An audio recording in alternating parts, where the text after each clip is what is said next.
The stars looked cold and empty as Commander Jake Morrison stood on the bridge of the UES Vengeance. His ship moved slowly through the dark space around the dead planet below. The world had no name in their records. It was just another rock floating in the void, covered in old scars and twisted metal. "Commander, we're picking up something strange down there," said Dr. Lisa Grant from her station. She was the ship's expert on old alien ruins. Her fingers moved quickly over the control panel as she studied the readings. "There are structures buried under the surface. They look very old." Jake walked over to look at her screen. The planet below was gray and lifeless. Nothing had lived there for a very long time. But the scanners showed something hidden beneath layers of rock and dust.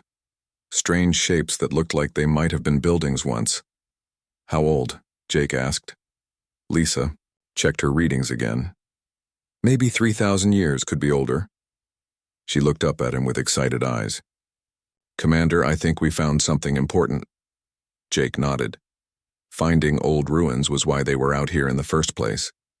The human colonies needed to know more about the aliens who lived in this part of space long ago. Maybe they could learn something useful. "Take us down," Jake told his pilot, Captain Amy Rodriguez. "Find a safe place to land." Amy's hands moved over the controls. "Yes, sir. Landing site looks clear. No signs of life or danger." The ship dropped through the thin atmosphere toward the dead world's surface. Jake could see the planet getting bigger. In the view screen, ancient blast craters covered the ground like ugly wounds. Whatever had happened here, it had been violent. They landed near what looked like the biggest group of buried structures. Jake gathered his team. Besides Lisa and Amy, he brought Lieutenant Ben Carter for security and 3 other crew members. They put on their environment suits and stepped out onto the planet's dusty surface. The air was thin and cold. Their boots crunched on the rocky ground as they walked toward the buried ruins. Lisa carried her scanning equipment while Ben kept watch for any danger. "There," Lisa pointed to a spot where twisted metal stuck up from the ground. "The scanner says there's a big chamber right underneath us. We need to dig down about 10 feet. They used their portable digging tools to cut through the rock and dirt. After 2 hours of work, they found a smooth metal wall. Lisa ran her scanner over it and found what looked like a door. "Stand back," Ben said, raising his weapon. "You never knew what might be inside old alien ruins." Lisa pressed her hand against a glowing panel next to the door. Nothing happened for a moment. Then the door slid open with a soft hiss of escaping air. Inside was a large room filled with strange machines. Most of them were broken and covered in dust. But in the center of the room stood something that made them all stop and stare. It was a tall crystal about as high as a person, glowing with soft blue light. Strange symbols moved inside it like living things. Lisa walked closer, her scanner beeping faster and faster. "Commander," she whispered. "This is some kind of data storage device. It's still active after all these years." Jake felt something cold in his stomach. "Can you access it?" Lisa nodded and connected her equipment to the crystal. Her fingers moved over the controls as she tried to unlock whatever was stored inside. The crystal pulsed brighter, and suddenly the air above it shimmered. A hologram appeared. It showed a beautiful blue and green planet covered in white clouds. Jake had never seen anything so lovely. Cities of light covered the continents, and ships moved between the planet and several moons. "What world is that?" Amy asked in wonder. Lisa checked her readings. Her face went very pale. "According to the data signature, that's Earth." Everyone went quiet. Earth was just a legend to them. Their grandparents had told stories about the beautiful world where humans first lived. But it was supposed to be lost somewhere in space, too far away to ever find. The hologram changed. Now it showed dark ships approaching the blue planet. They were sleek and deadly looking, with weapons that glowed red. Jake counted hundreds of them, maybe thousands. "Who are they?" Ben asked. Lisa worked at her controls, trying to get more information from the crystal. The records call them the Zephyrian Empire, 3 different alien species working together. The hologram showed what happened next. The alien ships began firing at Earth. Bright beams of energy struck the planet's surface. Cities disappeared in flashes of light. The blue oceans began to boil. The white clouds turned black with smoke. Jake watched in horror as Earth died. The beautiful world became a burning ball of rock and fire. Millions of tiny ships fled from the dying planet, carrying survivors into space. But most of them were destroyed by the alien weapons. "How long ago?" Jake asked in a quiet voice. Lisa's hand shook as she read the data. 3,000 years ago, almost exactly. The hologram changed again. It showed this dead world when it was still alive. There had been cities here too, and people, human people. The same alien ships had come here and burned this world just like they burned Earth. "They hunted us," Amy said. "They didn't just destroy Earth. They followed the survivors and killed them too." Ben's hand moved to his weapon. "Are they still out there?" Lisa worked with the crystal for several more minutes, pulling out more information. "According to this, the Zephyrian Empire still exists. They control dozens of star systems. They think they killed all the humans." Jake stared at the hologram, showing Earth's destruction. His people, his real people, had come from that beautiful world, and these aliens had murdered billions of them. They had tried to wipe out humanity completely. "But they didn't kill all of us," he said slowly. "Some of the colony ships got away. We're proof of that." Lisa nodded. "The records show at least 30 ships escaped. They scattered in different directions, trying to get as far from the Zephyrians as possible." Jake felt something growing inside him. It was hot and angry, and had been waiting for 3,000 years. Around him, his crew, had the same look on their faces. They had just learned that their species had been the victims of genocide. Their real home had been murdered. "Commander," Amy said in a hard voice, "what are your orders?" Jake looked at the hologram one more time. Earth burned in the blue light, beautiful and dead. Somewhere out in space, the aliens who had done this were still alive, still thinking they had won. "We go home," Jake said. "We tell the colonies what we found, and then we decide what to do about it." But in his heart, he already knew what they would do. The Zephyrians had tried to erase humanity from the universe. Now it was time to return the favor. The message went out to every human colony in the galaxy. Jake Morrison sat in his captain's chair and watched the communication officer send the encrypted signal to dozens of hidden worlds. Each colony would receive the same information. Earth was real. Earth was destroyed, and the killers were still alive. "Signal sent to all colonies, Commander," said the communication officer. "We should start getting replies in a few hours." Jake nodded. The colonies were spread across thousands of light years. Some were on planets, others on space stations built inside asteroids. All of them had been hiding for generations, keeping quiet so the aliens would never find them.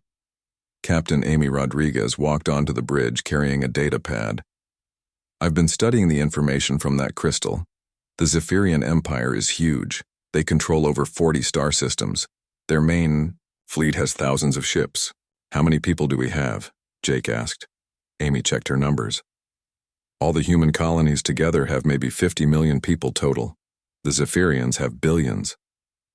Lieutenant Ben Carter looked up from his weapon station. "Doesn't matter how many they have if they don't see us coming." That was the key, Jake thought. The Zephyrians believed all humans were dead. They had stopped looking for survivors centuries ago. That gave humanity a big advantage. The first reply came from New Haven Colony, built inside a hollowed-out asteroid, near the edge of known space. Colony leader Mark Davis appeared on the main screen. He was an older man with gray hair and angry eyes. "Commander Morrison," Davis said, "we received your message. Our historians have been studying our old records. We found references to Earth, but we thought they were just stories. You're telling us it was all real?" "Every word," Jake replied. "We have the proof. The aliens who destroyed our homeworld are called the Zephyrian Empire. They're still out there." Davis was quiet for a long moment. When he spoke again, his voice was hard. "What do you plan to do about it?" "That depends on what resources we have. What can your colony contribute?" Davis smiled, but it wasn't a friendly smile. "Commander, for the past 500 years, New Haven has been building warships. We told ourselves it was for defense against pirates. But I think we always knew this day would come. We have 30 combat vessels ready to fight. More messages came in from other colonies. Freedom Station had built advanced stealth technology that could hide entire fleets. The miners on Kepler 438c had developed new types of weapons that could crack planets open. Colony after colony reported they were ready for war. Dr. Lisa Grant studied the tactical data as it came in. Jake, look at this. Every human colony has been preparing for battle. It's like they all knew we would need to fight someday. Jake understood. Even after 3,000 years, humans remembered what had been done to them. The memory of Earth's destruction had been passed down through generations. It lived in their genes, in their dreams, in their anger. How long before we can gather a fleet? Jake asked Amy. 2 months, maybe 3. The colonies need time to prepare their ships and crews. But Commander, we're not just talking about a few dozen ships. If everyone contributes what they promised, we'll have over 300 warships. Ben Carter pulled up star charts on his screen.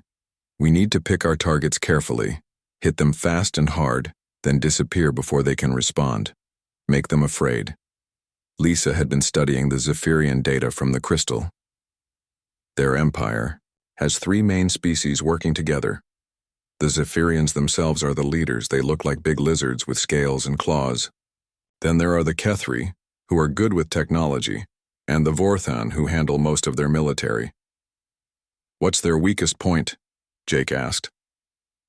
Lisa pointed to a star chart. Industrial worlds. They have 5 major manufacturing planets that build most of their ships and weapons. If we destroy those, it will take them years to rebuild. Jake studied the chart. The industrial worlds were spread across Zephyrian space, each one heavily defended. But they were also far from the main military bases. If human ships could get close without being detected, they could do serious damage. Which one first? Amy asked. Ben highlighted one of the worlds. Zarian Prime. It's the biggest manufacturing center, but it's also the most isolated. Only 2 patrol ships guard the system. If we hit it with everything we have, we can destroy it before help arrives. Jake felt that cold anger growing stronger in his chest. For 3,000 years, the Zephyrians had lived in peace while humans hid in the dark between stars. They had forgotten about the genocide they committed. It was time to remind them. Send another message to all colonies, Jake ordered. Tell them we're going to war. Have them send their best ships and crews to these coordinates in 2 months. We're going to hit Zarion Prime first. The communication officer sent the message. Within hours, replies started coming back. Every human colony agreed to join the fight. Some sent messages of support. Others sent detailed plans for new weapons. All of them sent the same promise. They would be ready. Dr. Grant worked day and night studying Zephyrian technology. She learned how their weapons worked, how their ships were built, how their cities were powered. Most importantly, she learned how to turn their own technology against them. Jake, I found something interesting, she said one day. The Zephyrians use plasma weapons, just like the ones that destroyed Earth. But I think I can modify our weapons to use the same energy type. We can burn their worlds the same way they burned ours. Jake looked at the weapon designs on her screen. They were powerful enough to turn entire cities into ash. How long to build them? If every colony works together, maybe 6 weeks. We'll have enough firepower to glass a planet. Amy came over to look at the designs. Is that what we want? To become like them? Jake thought about the hologram of Earth dying. He thought about the billions of humans who never got to see the stars again. He thought about 3,000 years of hiding and running and being afraid. They started this war, he said quietly. We're going to finish it. The colonies worked, faster than anyone expected. Ships arrived at the meeting point early, loaded with new weapons and eager crews. Jake stood on the bridge of his flagship and watched the human fleet grow larger every day. Captain Rodriguez handed him the final count. 312 ships, Commander. Every colony sent their best. We're ready. Jake looked out at the fleet surrounding his ship. Every vessel carried the children of Earth, the survivors of genocide, the inheritors of a 3,000-year-old debt. They had hidden long enough. Now it was time to collect what was owed. Set course for Zerion. Prime, Jake ordered. It's time to begin. The human fleet dropped out of faster-than-light travel at the edge of the Zerion system. 300 ships appeared in the darkness of space, but the Zephyrians could not see them. Human stealth technology kept the fleet hidden like ghosts in the night. Commander Jake Morrison stood on the bridge of his flagship and looked at the planet ahead. Zerion Prime was covered in lights. Massive factories stretched across 3 continents, building weapons and ships for the Zephyrian Empire. Millions of aliens lived and worked on the surface, unaware that death was coming for them. "All ships report ready, Commander," said Captain Amy Rodriguez. "The stealth fields are holding. They don't know we're here." Jake checked the tactical display. 2 Zephyrian patrol ships orbited the planet, but they were old and slow. The real defenses were on the surface: energy shields, missile batteries, and fighter squadrons. It looked impressive, but Jake knew it wouldn't be enough. "Dr. Grant, are the new weapons ready?" Jake asked. Lisa Grant looked up from her station. Her modified plasma cannons had been installed on every ship in the fleet. They used the same technology that had burned Earth, but humanity had made them stronger and hotter. "All weapons systems are online," Lisa said. "The plasma charges are at full power. Commander, these weapons will burn everything they touch." Lieutenant Ben Carter studied the planet's defenses. "I count 48 shield generators protecting the main industrial centers. If we take those out first, the factories will be defenseless." Jake nodded. The plan was simple. Half the fleet would target the shields and defensive systems. The other half would hit the factories and cities. It would be fast and complete. "Signal all ships," Jake ordered. "Attack begins in 30 seconds. No survivors, no mercy. Make them pay for Earth." The human fleet moved closer to the planet. Still invisible, still silent. The Zephyrians went about their daily lives, working in their factories, living in their cities, never knowing that their victims had returned. 10 seconds, Amy announced. 5, 4, 3, 2, 1, fire. Space erupted in light and fury. 300 human ships dropped their stealth fields and unleashed everything they had. Plasma beams crossed the darkness like spears of fire, striking Zerion Prime's shields and defenses. The first thing to die was the orbital defense station. A massive structure that had protected the planet for centuries vanished in a ball of white fire. The 2 patrol ships tried to send a warning, but human jammers blocked all communications. They died seconds later, torn apart by focused plasma fire. On the planet's surface, the shield generators exploded one after another. Each one created a mushroom cloud of fire and smoke that could be seen from orbit. Without the shields, the factories and cities were naked and helpless. "Surface defenses are down," Ben reported. "All primary targets are exposed." Jake felt no joy, only cold satisfaction. "Begin planetary bombardment. Burn it all." The real attack began. Hundreds of plasma beams rained down from space, striking every industrial complex on the planet. Factories that had built weapons for 1,000 years became infernos in seconds. The heat was so intense that metal melted and stone turned to glass. In the city of Korthvar, 1 million Zephyrians lived and worked. They were tall, lizard-like creatures, with green scales and yellow eyes. They had never seen a human, never even heard that humans existed. To them, humans were just an old myth that their grandparents barely remembered. The plasma beams struck Korthvar at exactly noon local time. The city center vanished in the first second. The outer districts lasted almost 10 seconds before they, too, became fire and ash. 1 million voices screamed once, then fell silent forever. Jake watched the city burn on his view screen. These creatures had helped destroy Earth. Their ancestors had murdered billions of his people. Now they were paying the price. "Target the mining complexes next," Jake ordered. "Don't leave anything standing." Captain Rodriguez coordinated the bombardment from her station. "Gamma Squadron, hit the northern mining facilities. Delta Squadron, take the southern complexes. I want everything reduced to slag." The attack continued for 2 hours. Every factory, every mine, every military base on Zerion Prime was targeted and destroyed. The planet's surface became a landscape of fire and molten rock. Cities that had stood for thousands of years were reduced to glowing craters. Marine Sergeant Tony Phillips watched the destruction from the troop transport bay. His soldiers were ready to land and finish any survivors. But there were no survivors. The plasma weapons had been too thorough, too hot. Nothing could live in that fire.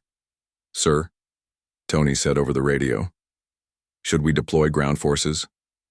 Jake looked at the burning planet below. There was nothing left to fight.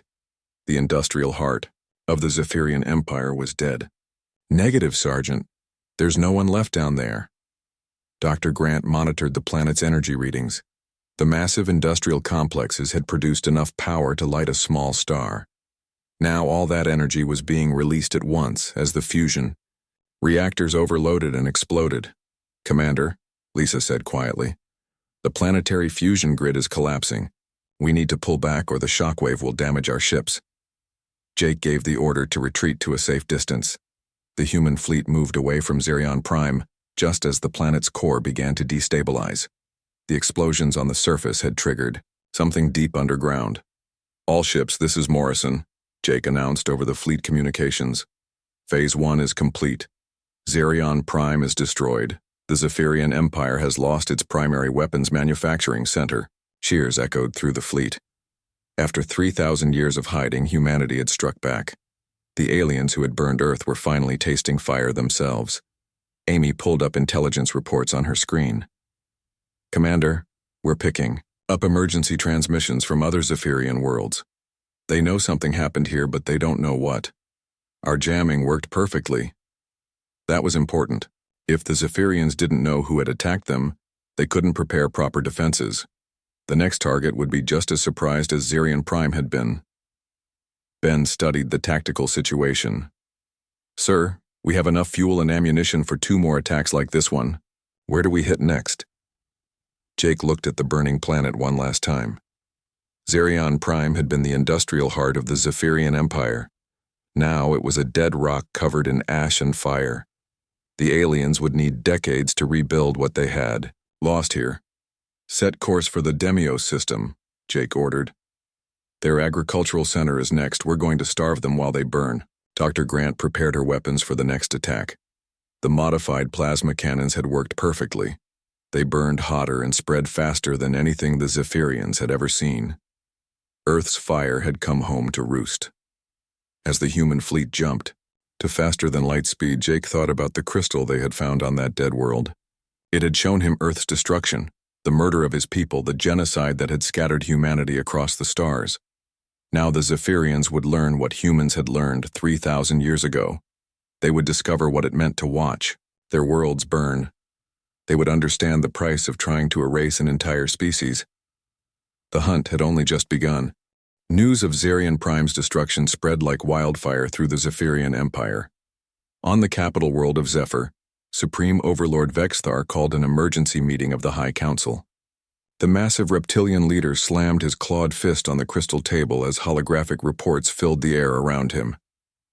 "Impossible," Vexthar roared. "Zerion Prime had the best defenses in the Empire. Nothing could destroy it so completely." War Commander Thexkar, head of the military, studied the battle reports with his yellow eyes. "My lord, our patrol ship sent no distress signal. The planetary shields failed in minutes. Whoever did this used weapons we have never seen before." The other council members whispered among themselves. The Kethri technology minister, a thin blue-skinned alien with 6 arms, brought up tactical displays. "The energy signatures are strange. These plasma weapons burn much hotter than ours. The attackers also used advanced stealth technology." "Who could have such weapons?" asked the Vorthan defense minister. He was a massive creature covered in thick armor plates. "We know. Every military force in this part of the galaxy." Vexthar's eyes narrowed. Deep in his ancient memory, something stirred. A half-forgotten name from the old wars. But that was impossible. They had made sure of that 3,000 years ago. Meanwhile, the human fleet had already reached its next target. Admiral Marcus Stone now commanded the main battle group while Jake Morrison coordinated the overall campaign. They hung in space above Demios, the agricultural world that fed half the Zephyrian Empire. "Surface scans complete," reported Dr. Susan Blake, who had joined Dr. Grant's science team. Demios has massive farming complexes covering 4 continents. They grow enough food to feed 2 billion Zephyrians. Jake looked at the peaceful world below. Green fields stretched to the horizon.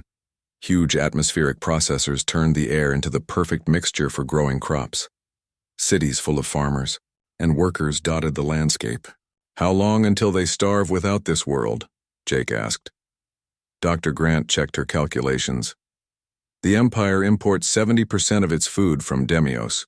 Without it, they'll have serious shortages within 6 months, famine within a year." "Admiral," Stone pulled up the fleet deployment. "We have 200 ships ready for attack. The other 100 are refueling at the rally point. Demios only has basic defenses. This should be easier than Xerion Prime." Jake nodded. "Begin the attack." "Same pattern as before. Hit the defenses first, then burn everything else." The human fleet dropped its stealth fields and opened fire. Demios had been a peaceful world for centuries. Its defenses were old and weak, designed to stop pirates, not a full military assault. The orbital stations died in the first volley. On the surface, Zephyrian farmers looked up in terror as fire rained from the sky. Most had never seen combat. They ran screaming as their fields began to burn, but there was nowhere to hide from the plasma beams that turned everything to ash. Colonel Rick Hayes led the ground assault teams. His Marines landed in the burning ruins of the capital city to plant something special. It was a memorial beacon containing the names of every human who had died when Earth burned. The message was broadcast on all Zephyrian frequencies. "This is for Earth," Rick's voice echoed across the burning world. "This is for every human child who never grew up, every parent who never came home, every life you stole from us. We remember them all." The attack on Demios took only 4 hours. When it was over, the agricultural world was a smoking wasteland. The atmospheric processors had been turned into weapons, creating planet-wide firestorms that would burn for weeks. Nothing would grow on Demios for decades. Back on Zephyr, the reports kept getting worse. War Commander Thexkar stood before the High Council with news that made their blood run cold. "My lords, we have lost contact with the Corinth mining system. Long-range sensors show massive explosions. The asteroid mining facilities appear to be completely destroyed." Supreme Overlord Vexithar felt fear creeping into his ancient heart. "How many attacks is that now?" 7 worlds in 2 weeks, my lord. Industrial centers, agricultural worlds, mining systems. Whoever is doing this knows exactly where to hit us to cause maximum damage." The Kethri minister brought up tactical displays showing the pattern of attacks. "They are not random. Each target weakens our ability to fight back. First they destroyed our weapons factories, then our food supply, now our raw materials. This is a coordinated campaign." "But who?" demanded Vexthar. "What enemy could field such a large fleet without us knowing?" Old General Kethval, the oldest member of the council, spoke in a whisper that made everyone lean forward. "My lord, I have studied the old records, the weapon signatures, the tactics, the complete destruction. This reminds me of something from the ancient wars." "What are you talking about, old fool?" Vexthar snapped. "The humans, my lord. This is how the humans fought in the old days, before we cleansed them from the galaxy." The council chamber fell, silent. The word human had not been spoken in official meetings for over 1,000 years. They were extinct, wiped out completely during the Great Cleansing. "Impossible," Vexthar said, but his voice shook. "We destroyed their homeworld. We hunted down every colony ship. We made sure none survived." General Kethval pulled up ancient battle records. "Perhaps we were not as thorough as we believed. The humans were clever. Some may have escaped to the far reaches of space and hidden there, growing strong." War Commander Thexakar studied the old human tactics. The similarities were undeniable. "If humans have returned, we are in serious trouble. They were the most dangerous enemy we ever faced. That is why we decided to exterminate them completely." Meanwhile, Jake Morrison stood on the bridge of his flagship and watched another Zephyrian world die. This time it was Vorthkala, a major shipbuilding center. The orbital construction yards that had built warships for centuries were now twisted, metal and fire. That makes 8 worlds, Commander, Amy Rodriguez reported. Our intelligence says the Zephyrian military is starting to panic. They're pulling ships back to defend their core worlds. Dr. Grant analyzed the latest intelligence reports. They're beginning to figure out who we are. Intercepted communications. Mention humans several times. They're scared. Jake felt satisfaction but also impatience. 8 worlds were just the beginning. The Zephyrian Empire controlled over 40 star systems. They had murdered billions of humans. 8 worlds was not nearly enough payment for that debt. How many ships do we have left in fighting condition? Jake asked. Admiral Stone checked the fleet status. About 250. We've lost some to battle damage, but the enemy has barely touched us. Their defenses can't handle our stealth technology and superior weapons. Ben Carter highlighted the next targets on the tactical display. I recommend we hit their military academies next. If we kill their officers in training, it will cripple their ability to fight back for decades. Jake looked at the star chart, showing Zephyrian space. So many worlds, so many aliens who had benefited from Earth's destruction. They had lived in peace and prosperity, while humans hid in the darkness between stars. No, Jake said quietly. It's time to send them a message they'll never forget. Set course for their home world. It's time to knock on Vexthar's front door. The human fleet turned toward the heart of the Zephyrian Empire. Behind them, 8 worlds burned in the darkness. Ahead lay the final confrontation that had been 3,000 years in the making. On Zephyr, Supreme Overlord Vexthar stared at the tactical display showing human fleet movements. They were coming for him, just as his ancestors had gone for Earth. The circle was closing, and he finally understood what his people had awakened when they tried to commit genocide. The humans had returned, and they were bringing hell with them. The human fleet arrived at the edge of the Zephyr system like death itself. 230 ships dropped out of faster-than-light travel in perfect formation. At their head was Admiral Jake Morrison's flagship, now renamed Earth's Vengeance. Before them lay the Zephyrian homeworld, a massive planet covered in golden cities and crystal spires. This was where the order to destroy Earth had been given 3,000 years ago. This was where the genocide had been planned and celebrated. Surface population 4 billion, reported Dr. Lisa Grant from her station. It's the most heavily defended world in their empire. 300 orbital defense platforms, 2,000 fighter ships, and a planetary shield that could stop a meteor impact. Jake stared at the beautiful world that had spawned his people's killers. It won't be enough. Supreme Overlord Vexthar stood in his war room deep beneath the planet's surface. Around him, his generals and admirals argued about defense strategies. But Vexthar knew the truth. The humans had destroyed 8 major worlds without losing a single ship. No defense would stop them now. My lord, War Commander Thexkar said urgently, the human fleet has arrived.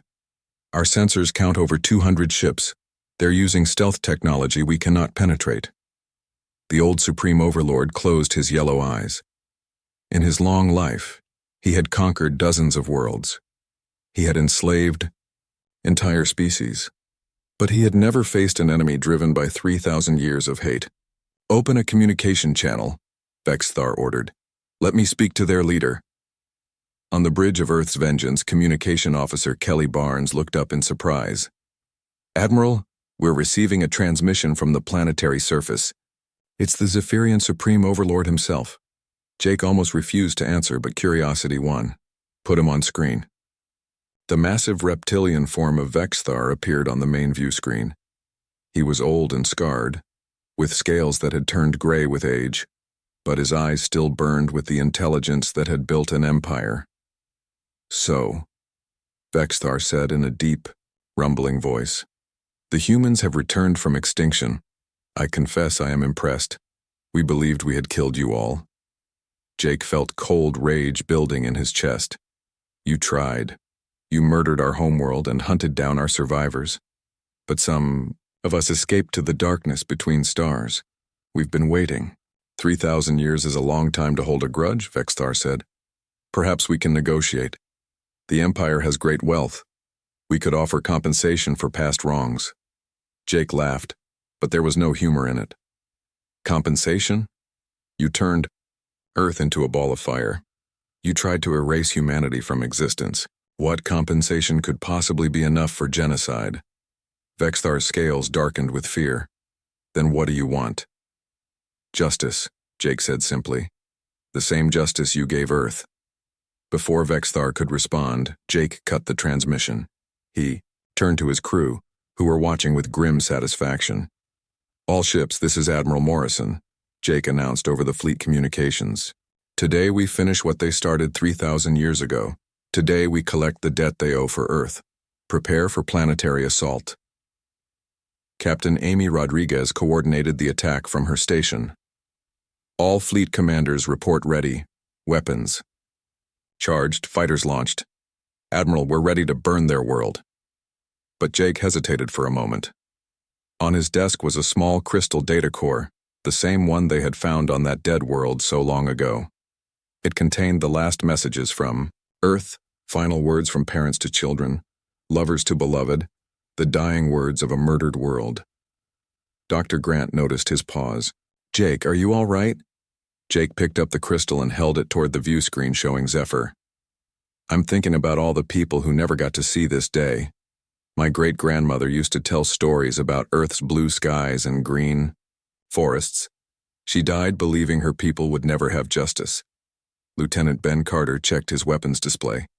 Admiral, the longer we wait, the more time they have to prepare their defenses. Jake nodded and placed the crystal back on his desk. You're right. Begin the attack. Show them what humans learned in the darkness. The battle for Zephyr began with a storm of light. Human ships dropped their stealth fields and unleashed 3,000 years of accumulated rage. The orbital defense, platforms, mighty structures that had protected the homeworld for millennia, vanished in seconds under the concentrated plasma fire. The Zephyrian fleet tried to respond, but their ships were no match for human technology. Admiral Stone led a squadron of fast attack ships that tore through the enemy formations like wolves among sheep. Fighter after fighter exploded in brilliant flashes of light. On the planet's surface, millions of Zephyrians looked up in terror as their perfect sky filled with fire. They had been the masters of the galaxy for so long that they had forgotten what it felt like to be prey. Now they remembered. Planetary shields are down, Amy reported. Surface defenses are destroyed. The planet is defenseless. Jake stood and walked to the front of the bridge, looking down at the world that had ordered Earth's destruction. Dr. Grant, are you ready? Lisa Grant checked her modified atmospheric processors one last time. The humans had learned from studying Zephyrian technology. They knew how to turn a planet's own air against it, how to create firestorms that would burn everything on the surface. Atmospheric conversion weapons are ready, Lisa said quietly. Jake, once we start this, there's no stopping it. The entire planet will burn. Jake thought about the hologram of Earth dying, about the beautiful blue world that had been turned to ash and fire. He thought about the colony ships fleeing into space, carrying the last remnants of humanity. He thought about 3,000 years of hiding and running and being afraid. For Earth, Jake said. Fire. The atmospheric processors struck Zephyr's upper atmosphere and began their deadly work. The planet's own air became fuel for a fire that spread across every continent. Cities that had stood for 10,000 years became infernos in minutes. Supreme Overlord Vexthar felt the ground shake as fire came down from the sky. His war room, buried deep underground, was supposed to be safe. But the heat was so intense that even the bedrock began to crack. My lord, Vexthar gasped as smoke filled the bunker. The surface temperature is rising past the survival threshold. We have maybe an hour before even the deepest shelters fail. Vexthar laughed bitterly. His empire was dying around him, consumed by the same fire his ancestors had used on Earth. The humans have learned our lessons well. They are better students than we ever imagined. On Earth's vengeance, Jake watched Zephyr burn. The golden cities became pillars of flame. The crystal spires melted like ice in summer. 4 billion Zephyrians died as their homeworld became a funeral pyre. All enemy ships destroyed, Ben reported. Planetary defense grid is down. Surface fires are spreading across all continents. Dr. Grant monitored the atmospheric readings. The firestorm is self-sustaining now. It will burn for days. Nothing on the surface will survive. Jake felt no joy, only a deep satisfaction that had been waiting 3 millennia to arrive.